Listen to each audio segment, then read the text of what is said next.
Corinthians 1, São Paulo 1, mais um jogo aí decepcionante do Corinthians, um jogo ruim, né, com vários titulares, a maioria do time titular hoje, e o Corinthians apresenta um desempenho ruim, né, tanto nas conclusões aí, o Corinthians perdeu muitas oportunidades, o Yuri Alberto, uma partida, mais uma, né, lamentável, o Yuri Alberto já vem aí, tirando aquele gol contra o Vasco da Gama no Maracanã, né, que ele faz aquele gol incrível, depois perde um gol mais incrível ainda, ele vem há muitos meses mal, o Yuri Alberto, né, e tem feito a diferença aí contra o Corinthians, e também na construção, a defesa pareceu sem foco, tomou um gol inadmissível, né, o gol do São Paulo, o cara sozinho ali na esquerda, o Danielzinho cruza, e o Tapia, que é um jogador horroroso, aliás, horrível esse time de São Paulo também, um time cheio de problemas, dentro e fora de campo, o Tapia sobe sozinho entre o André Ramalho e o Gustavo Henrique, faz o gol.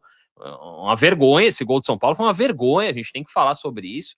E o Corinthians faz mais um jogo ruim, mal escalado, né? O Corinthians entrou aí com um time que não fez muito sentido para muita gente, principalmente o Kaique no ataque. Eu até acho que o Kaique tem que ter oportunidades, mas o Dorival parece estar trocando os jogos aí, né?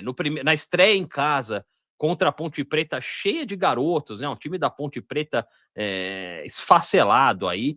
O Dorival escalou vários titulares. Aí, num jogo muito mais difícil, em Bragança Paulista contra o Bragantino, ele vai com um time totalmente alternativo, totalmente descaracterizado, né? E toma uma paulada, graças muito ao zagueiro Kaká também. Jogadores muito fracos aí, realmente. O Corinthians tem um elenco aí ainda muito problemático. E hoje ele escala vários titulares, mas colocou, por exemplo, o Ranielli, né? Que estava sem ritmo aí, colocou desde o início. O André Carrijo é outro jogador, aliás, dois jogadores, né? O Yuri Alberto e o André Carrijo, dois jogadores importantíssimos para o Corinthians que não estão jogando porra nenhuma, né? O André Carrijo, desde aquela eliminatória contra o Palmeiras na Copa do Brasil, nas oitavas da Copa do Brasil, ele se lesiona, e depois que voltou, nunca mais foi o mesmo. Muita gente diz que quebra a noite e tal. Parece realmente meio cansado, parece que está num treino coletivo sem importância aí durante os jogos. O Carrillo, que é um jogador de extrema qualidade, a gente sabe o quanto ele pode trazer para o time, agregar o time aí, mas realmente faz muito tempo que não joga bola, André Carrillo, né?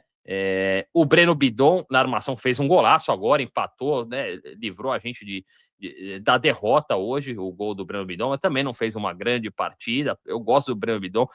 O Dorival achar que ele é o titular absoluto, como um ali que faz a armação do time, que liga o meio-campo ao ataque. Não sei, cara. Um jogo ou outro até funciona, mas o jogador da posição é o Garro, né? E o Corinthians precisa de uma alternativa aí. Não dá para achar que o Bidon é esse cara. Prefiro o Breno Bidon como segundo volante, né? Trabalhar melhor ali onde é a posição de origem dele, né? E a escalação do Kaique no ataque aí, que realmente fez uma partida muito ruim, né? E o Dorival faz isso, né? Não escala nunca o cara, aí de repente coloca o cara num jogo como esse, num clássico, né? Lógico que não é desculpa, meu, como eu já falei várias vezes, o jogador hoje de 18, 19, 20 anos tem que estar pronto, não tem essa, tem que estar pronto. O futebol mudou muito. Hoje, um jogador de 18 anos, ele já é considerado um jogador com idade para jogar. Tem vários jogadores de 18, 19, 20 anos jogando os maiores clubes do mundo na Europa. Então, realmente, o cara tem que estar pronto. O Kaique não correspondeu hoje, mas precisa ter sequência, né? Precisa ter sequência. E isso realmente ele não está tendo. Outros jogadores da base tem, né? O André, por exemplo, tem sido escalado mais vezes e tal, e tem muito potencial, principalmente pela parte física. O futebol hoje é um esporte muito físico, o jogador corre 13, 14, 15 quilômetros por jogo, né? Muito embate, né? Muita pancada aí, e o André traz isso para o time do Corinthians, é um jogador muito forte fisicamente, mas eu acho que o Dorival Júnior tá escolhendo, tá gerenciando mal o elenco nesse início de trabalho, né? Nesse início de ano, um ano complicado. O ano passado não é desculpa, mas o Corinthians jogou a final da Copa do Brasil há 2, 3 semanas atrás, é verdade. Mas a maioria desses jogadores titulares do Corinthians não jogaram tantos jogos no ano. né? O Corinthians, ano passado, já dosou muito, já andou no Campeonato Brasileiro, né? Vamos lembrar, o Corinthians andou no Campeonato Brasileiro, revezou muito. A gente teve pausa da Copa do Mundo de Clubes, um mês de pausa aí, uma intertemporada, né? Mal aproveitada, inclusive, pelo Corinthians, né? Pelo Dorival Júnior. O time do Corinthians nunca apresentou nenhuma evolução realmente em termos de táticos, né, e de padrão de jogo. O Corinthians, não dá para dizer que o Corinthians tem um padrão de jogo. O Dorival Júnior realmente não trouxe nada de inovador e nunca fez esse time jogar bola como o Ramon Dias um dia conseguiu, né? O Ramon e o Emiliano Dias conseguiram fazer esse time por um período, principalmente aquela reta final do Brasileirão 2024, eles conseguiram fazer esse time jogar bola mesmo, assim, com qualidade. O Dorival Júnior não conseguiu isso, e agora o Corinthians começa essa temporada desse jeito aí. Não é que, pô, tá cobrando pra cacete e tal. Não é isso, mas algumas coisas a gente consegue identificar, principalmente essa questão do Corinthians não ter um padrão, não ter um estilo de jogo definido, né? A gente viu agora o desespero no final do jogo, faltando 10 minutos, o Dorival empilhou atacantes, né? Entrou o Pedro Raul, entrou o Vitinho e ficou sem meio campo, praticamente, ficou com o Bidon e com o Matheus Pereira, que estreou, né? Deu um passe errado ali, meio assustador, mas depois pareceu ter postura, assim, uma postura até interessante de jogando como volante ali. É um jogador que fez boa temporada no passado com o Fortaleza e que pode ser interessante. O Corinthians precisa dessas peças realmente, mas como eu disse, algumas outras não funcionam. O Pedro Raul mesmo, que até deu assistência, né, entre aspas, aí assistência para o gol do Breno Bidon, mas meio sem querer ali, meio tropeçando, um jogador que nem por cima, né, todo mundo fala, pô, o Pedro Raul pelo menos é uma alternativa de jogo por cima, aí faltando, exatamente como hoje, né, faltando 10, 15 minutos, colocar ele, tentar alçar bolas na área e tentar fazer um gol de cabeça, achar um gol de cabeça, mas ele não cabeceia bem, na verdade. Ele é muito alto mesmo, mas não cabeceia bem, não se posiciona bem, né? Se você perceber, várias bolas passam por ele. Teve um cruzamento espetacular acho que foi do Bidu, que ele fura, né? Ele só consegue raspar, tá mal posicionado, pula antes, né? Ele pula antes, sem o timing da bola.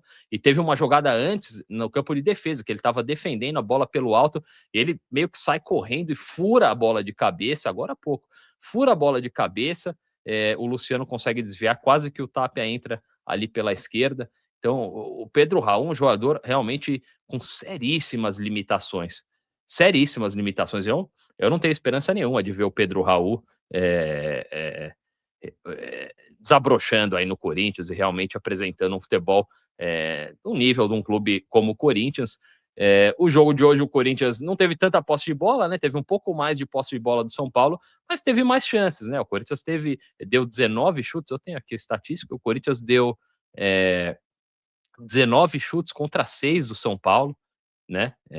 Então o Corinthians realmente teve mais oportunidades. Como eu disse no início do vídeo, o Yuri Alberto perdendo muitos gols, não sei como é que tá a cabeça dele, ele foi lá tirar o passaporte dele, muita especulação, proposta da Lazio, o Corinthians segue recusando propostas, porque o Corinthians não tem, acho que tem metade dos direitos federativos dele, né, 45%, sei lá, então realmente essas propostas de 20, pô, até 30 milhões e tal, não é um dinheiro que, lógico que o Corinthians precisa de dinheiro, qualquer dinheiro faz diferença, mas você perder um centroavante como o Yuri Alberto, como é que você vai repor no mercado? A gente reclama dele, mas ele tem esses lampejos aí, né, principalmente em jogos importantes, faz gol contra o Palmeiras, daqui a pouco faz um gol numa final, e a gente fica, pô, como é que a gente faz, né? Odeio o cara ou amo o cara? É complicado, a verdade é que se o Corinthians aceita uma proposta dessa e pega aí, sei lá, 12 milhões de dólares, de euros, sei lá, pela sua parte aí no Yuri Alberto, vai trazer quem? Meu, os caras estão pagando aí um absurdo. Quanto que o Flamengo oferecendo? 35, 32, 35 milhões de euros no Caio Jorge, né? Um centroavante de qualidade aí, os caras estão pagando de qualidade pro futebol de hoje, né? Para mim é uma insanidade esses valores que estão sendo praticados aí. 25 milhões no Vitor Roque, de euros, né, cara? 25 milhões no Samuel Lino, as contratações caríssimas aí do Palmeiras e Flamengo, futebol brasileiro mundial, né? Mas o brasileiro muito inflacionado, aí salários e valores aí de contratação totalmente irreais, né, cara? Então, é isso, o Corinthians, se ele se desfizer do Yuri Alberto, vai trazer quem? Complicado, vai trazer quem? Aí vai ter que colocar o Guinegão para jogar, o Guinegão que não voltou bem essa temporada, ele teve o seu momento ali, principalmente naquele confronto contra o Atlético Paranaense na Copa do Brasil, teve uma sequência boa, pareceu ter estrela, o Dorival não deu sequência, quando o Yuri Alberto se recuperou de lesão, ele parou de dar oportunidades aí pro Guinegão, que de vez em quando entrava faltando 5 minutos, ele realmente cortou a sequência do menino, que parece ter dado uma desmotivada, sei lá, e não voltou bem, né? Ele voltou agora para a temporada 2026, parece um pouco bundudo aí, parece realmente não ter voltado muito bem, tanto que o Pedro Raul tem tido mais oportunidades que ele, né? Hoje quem entrou foi o Pedro Raul, talvez realmente pensando nas bolas aéreas, mas quem entrou foi o Pedro Raul, entrou o Vitinho, o Guinegão não. E, enfim, vamos ver, um jogo, o Corinthians teve mais sorte que juízo hoje, seria, né, realmente terrível perder, pela segunda vez para o São Paulo em casa, então esse empatezinho pelo menos, mantém aí essa escrita, mas em termos de campeonato paulista, é ruim, né, não é bom para o Corinthians agora nesse momento ocupa a 7ª posição, só os 8 primeiros se classificam, né, então o Corinthians com 4 pontos está em 7º, claro que está tudo embolado ainda, terceira rodada, né? Mas o Santos joga ainda hoje com o Guarani. Se o Santos vencer, o Santos pode passar o Corinthians aí e o Corinthians ficaria em oitavo, né? Em oitavo aí, baixando uma posição. Enfim, tem que ficar esperto aí para se manter entre os 8 aí no Campeonato Paulista, que é importante também. O Corinthians atual campeão, defendendo o título, né? Sei que o foco agora está na Supercopa do Brasil aí, esse jogo contra o Flamengo. O Corinthians movendo o mundo aí, até no Campeonato Brasileiro, para chegar no melhor estado físico e técnico possível para essa final contra o Flamengo, mas é um título aí que não é tão relevante assim. O Corinthians tem muitos desafios na temporada 2026, né? Tem Copa Libertadores, tem o Brasileirão, tem Copa do Brasil, vai ter uma outra intertemporada aí durante a Copa do Mundo também, né? Então vamos ver como o Corinthians aproveita, vamos ver se o Dorival consegue gerenciar um pouco melhor aí o elenco, rodar um pouco melhor e entender quais jogos aí o Corinthians tem mais possibilidades de trazer, de levar os 3 pontos, aí quais jogos são mais difíceis e escalar os melhores jogadores. Não dá para colocar o time 100% reserva, né? A gente viu aí contra o Bragantino que realmente é impossível. E a próxima partida do Corinthians contra o Santos, né? Próximo jogo é isso, quarta rodada, Santos fora de casa aí na quinta-feira, às 19h30, Santos e Corinthians, mais um clássico aí, vamos ver como o Dorival vai escalar. E é isso, vamos lá, vamos ver se esses jogadores melhoram aí. Tem muito jogador andando, outros jogadores que ainda nem estrearam em 2026. Vamos ver se o Corinthians consegue melhorar esse futebol aí. E é isso, o Dorival Júnior ganhou a Copa do Brasil, ganhou a chance de permanecer no clube, essa que é a verdade. Se ele não tivesse vencido a Copa do Brasil, eu acho que não teria continuado, de verdade. O trabalho é foda, né? Tem gente que vem aqui assistir um vídeo desse e te xinga, fala, como assim, cara? O cara foi campeão da Copa do Brasil. A gente falava, cara, tudo que a gente tem, tudo que a gente pode esperar e apostar é na sorte do Dorival Júnior na Copa do Brasil. O cara tem muita estrela, o cara já ganhou esse título aí de formas aí inacreditáveis e com o Corinthians foi, mais uma vez foi assim, deu tudo certo. Mesmo quando deu errado contra o Cruzeiro, acabou dando certo, né? Ali foi um milagre, uma loucura, aquela decisão por pênaltis, aquele jogo. E, e ele venceu a Copa do Brasil, é o treinador do Corinthians, o mercado também não tá bom, essa que é a verdade, né, cara? Por isso que a gente fala jogador e tal, você vê a dificuldade aí para contratar o próprio Flamengo indo tentando buscar um centroavante do Cruzeiro aí por 32, 35, sei lá quantos dezenas de milhões de euros aí, mostra a realidade, assim, por mais que você tenha grana, mesmo os clubes que estão financeiramente saudáveis e têm dinheiro em caixa, acabam não tendo opções, né? Não tem opções aí de jogadores de altíssima qualidade. Quando consegue um jogador de qualidade é veterano. E treinadores, a mesma coisa, né? Quais são os grandes treinadores? O Cruzeiro trouxe o Tite agora, o Cruzeiro que tem dinheiro, o dono do Cruzeiro botando dinheiro pra caramba, trouxe o Tite para treinar.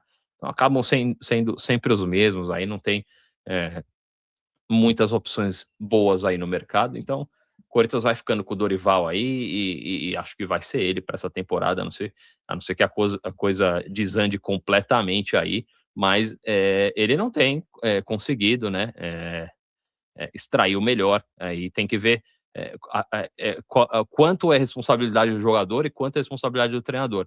Ele que escala mal, ele que não sabe motivar, ele que é muito permissivo, né? Ele deixa esses jogadores se sentirem à vontade para jogar quando querem. O time do Corinthians, a gente já viu o que esse time do Corinthians pode conseguir, pode jogar quando está totalmente focado, 100% focado, né? E a gente vê a diferença. Uma zaga como Gustavo Henrique, André Amalho, que já fez jogos perfeitos aí, consegue tomar um gol como o de hoje, aí jogando com uma certa displicência, um deixando para o outro ali, um jogador faz um gol de cabeça desse aí, fiquei bem irritado com esse gol. Então é isso, vamos ver como é que vai ser essa temporada, a gente segue acompanhando por aqui no canal Futebol Millennials. Valeu, tamo junto e vai Corinthians!